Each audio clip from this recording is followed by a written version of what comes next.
Magandang umaga po mga viewer, mga subscriber. Salamat po sa inyo sa pag-subscribe nyo sa akin. Salamat po. Salamat po sa pagdalaw nyo sa maliit kong channel.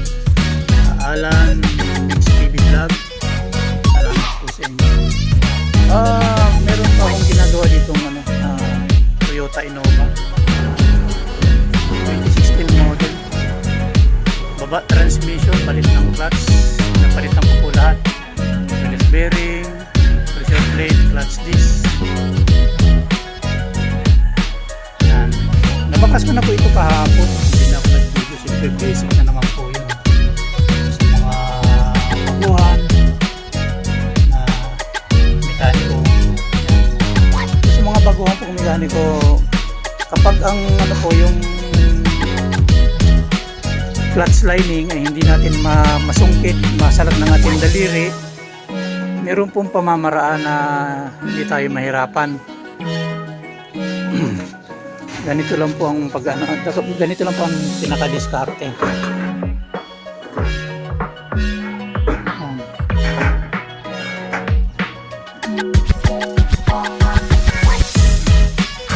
Gumamit lang po tayo ng tie cable, tie wire.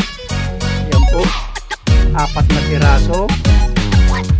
Tapos itali po natin doon sa loob. Yan. Ganyan lang po ang diskarte para hindi po tayo mahirapan na magkapa-kapa pa. Diba, nung pagkabit niyan doon, salpak agad. Tapos tornilyo. Ano na po kasimple na hindi tayo mahirapan. Paano pala kung ito yung daliri natin, paano natin sasalatin, diba mga idol? Ayan, bago rin po yung release bearing. Yan. Bali dalawa po yung ginagawa kong yan. Meron pa rin po ako dun yung wala pang pyesa si Suzuki Alto. Yan, nakababa rin yung transmission yan. Ayan baba.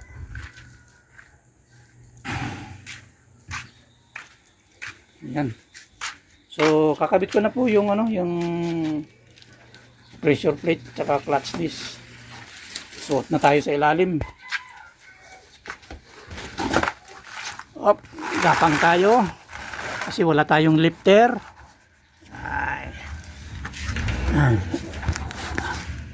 Yan. Yan, wala pa akong katulong, nag-iisa lang po ako. Si Crocodile Jack lang ang katulong ko. Yan.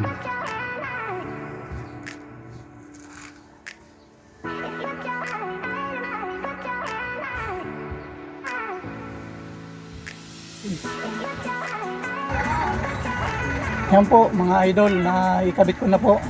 So tatanggalin na po natin itong tie cable. Maluwag na yan maluwag na. Ikabit na. Yan. Ganyan lang po mga kamekanik, mga baguhang mekaniko. Ganyan lang po ang technique ang gagawin ninyo sa yung tulad nito na ito pa yung sinasabi ko na hindi natin maisuot yung daliri natin dito, yung DIY na tinatawag. Pag DIY kinakapa-kapalan dito, ito po kasi yung flywheel nito may kanal, nakaumbok itong gilid, hindi katulad ng iba na pantay lang, tapos yung mukha, yung niya, yung pinaka surface ng flywheel. Siya hindi itong nitong clutch cover, meron siyang tinutungtungan, nakaumbok, kaya hindi natin siya madudukot na ganyan yan, hindi makakasot yung daliri natin. Kaya the best po na gawin natin ay ganito, lagay tayo ng tie cable. Yan mga idol. Ngayon lang po ang simpleng pamamaraan na hindi tayo mahirapan. Yan, magsisilip-silip tayo paano kung hindi natin masilip. Yan yung sa loob. Ayun yung pilot bearing yan. Okay.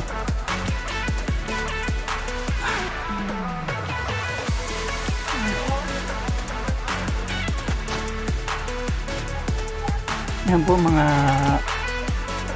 mga paps, mga idol, grasa. Isang pa ko na po yung transmission. Yan, wala pang cross member at wala pa rin yung transmission support. Hindi pa nakakabit. Nakakabit ko na yung cambio kasi tinanggal ko rin ito. Tinanggal ko yan. Ito tinanggal din yan. So cross member na lang. Cross member. Tapos yung propeller hindi pa nakakabit. Mag-iisa lang po kasi ako dito kung ano magawa. Kakabit ko na po yung propeller.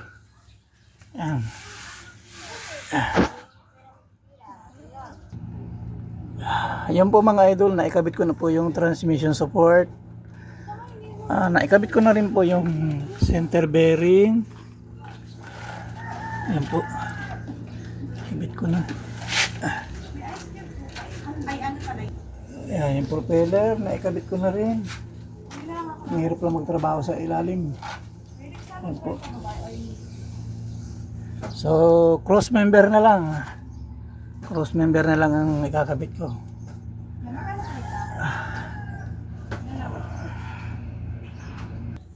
Bale, yan po na nakabit ko na po yung cross member. Yan na. So, ang susunod na po na susunod ko na po ay yung ano, yung drive belt. Yun na ikakabit ko. Last na yun. At para matesting na. Bali dito po sa pagkabit ng drive belt, naggawa po ako ng drawing para hindi tayo maligaw.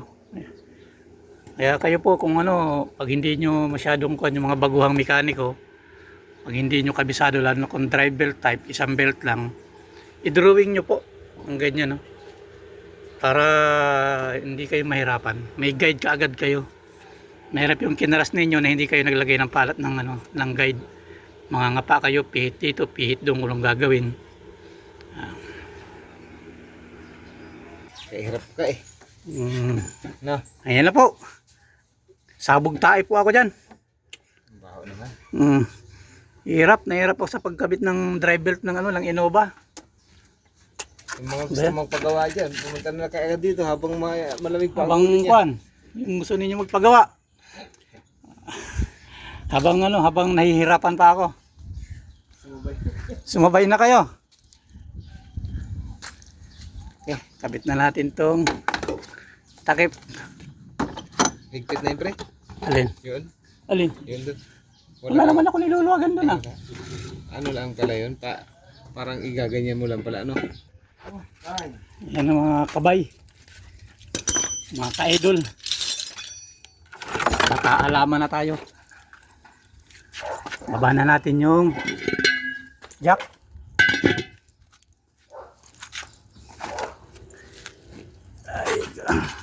Naglagay po kasi tayo ng tuko dito sa harapan para ano, ang sikip sa ilalim. Ang hirap pumilos.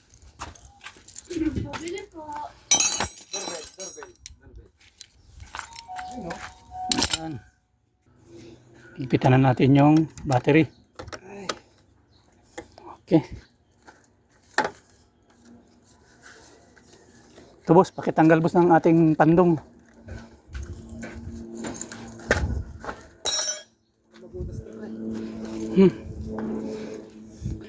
Ayun, paandarin na natin mga idol.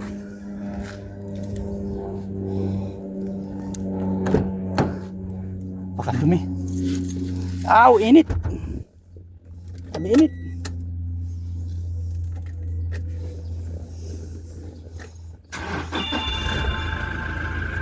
Uy, ayos na. Kambyo na agad. Okay na mga idol. Palamigin natin ang aircon. Okay. Naandar na mga idol. Parang naikot. Ayos na, naikot na daw yung puliya. Mga idol. Sige boss, pakitanggal boss ng tukod ng hook.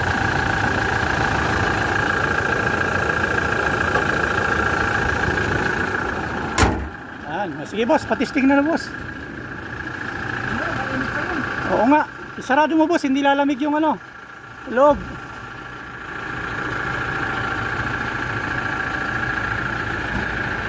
Ay, kung hindi ko ginamitan ng torque wrench na dirad set, hindi mayakabit yung belt, ay talaga namang napakahirap eh. Talaga namang pinagpapawisan ako ng maraming singot. Wala ako pinagpawisan. Yung may-ari, hindi mo lang nagpapamerienda kahit malagig na soft drinks, wala. Wala talaga. Pero di bali, okay lang yan. Shout out sa baser ko. I love you! Meron ba? Para makilala mo ako, puntahan mo ako dito sa JME Cavite. Magpagawa ka sa akin ng malaman mo. Yan lang po at maraming salamat sa lahat ng manonood na hindi nagsasawang dumalaw sa aking maliit na channel. Thank you. God bless po sa inyong lahat.